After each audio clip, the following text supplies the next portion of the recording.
गौतम बुद्ध जन्म 563 ईसा पूर्व, निर्वाण 483 ईसा पूर्व, एक श्रमण थे जिनकी शिक्षाओं पर बौद्ध धर्म का प्रचलन हुआ। 2. सारनाथ में भगवान बुद्ध की प्रतिमा, चतुर्थ शताब्दी धर्म बौद्ध धर्म, सनातन धर्म जन्म से 1.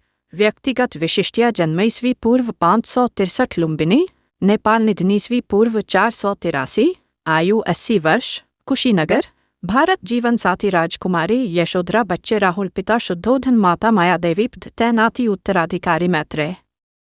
इनका जन्म लुम्बिनी में 563 ईसा पूर्व अनार्य शाक्य कुल के राजा शुद्धोधन के घर में हुआ था। उनकी मां का नाम महामाया था जो कोलीय वंश से थी, जिनका इनके जन्म के 7 दिन बाद निधन हुआ। उनका पालन महारानी की छोटी सगी बहन महाप्रजापति गौतमी ने किया। 29 वर्ष की आयु में सिद्धार्थ विवाहोपरांत एकमात्र प्रथम नवजात शिशु राहुल और धर्मपत्नी यशोधरा को त्याग कर संसार को जरा मरण दुखों से मुक्ति दिलाने के मार्ग एवं सत्य दिव्य ज्ञान की खोज में रात्रि में राजपाट का मोह त्याग कर वन की ओर चले गए। वर्षों की कठोर साधना के पश्चात बोध गया, बिहार में बोधि वृक्ष के नीचे उन्हें ज्ञान की प्राप्ति हुई और वे सिद्धार्थ गौतम से भगवान बुद्ध बन गए।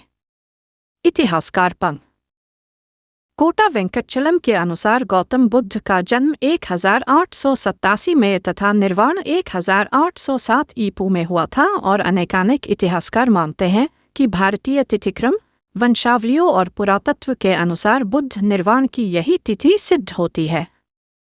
विवाह के बाद उनका मन वैराग्य में चला और सम्यक सुख शांति के लिए उन्होंने अपने परिवार का त्याग कर दिया।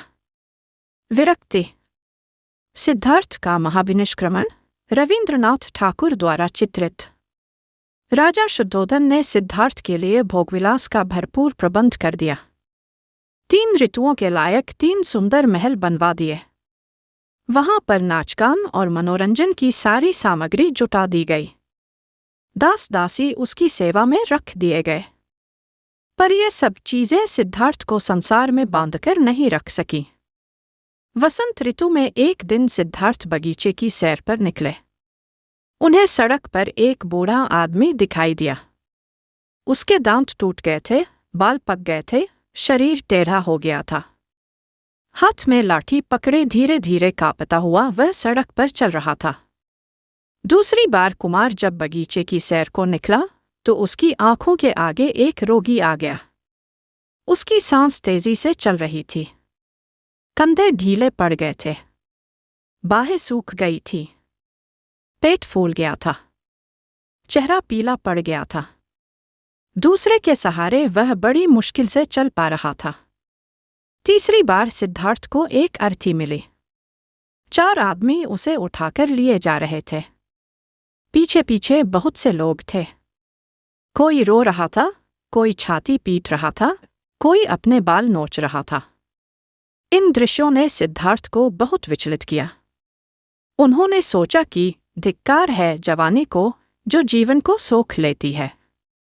धिक्कार है स्वास्थ्य को जो शरीर को नष्ट कर देता है। धिक्कार है जीवन को जो इतनी जल्दी अपना अध्याय पूरा कर देता है। क्या बुढ़ापा, बीमारी और मौत सदा इसी तरह होती रहेगी सौम्य? चौथी बार कुमार बगीचे की सैर को निकला तो उसे एक सन्यासी दिखाई पड़ा। संसार की सारी भावनाओं और कामनाओं से मुक्त प्रसन्नचित्त सन्यासी ने सिद्धार्थ को आकृष्ट किया।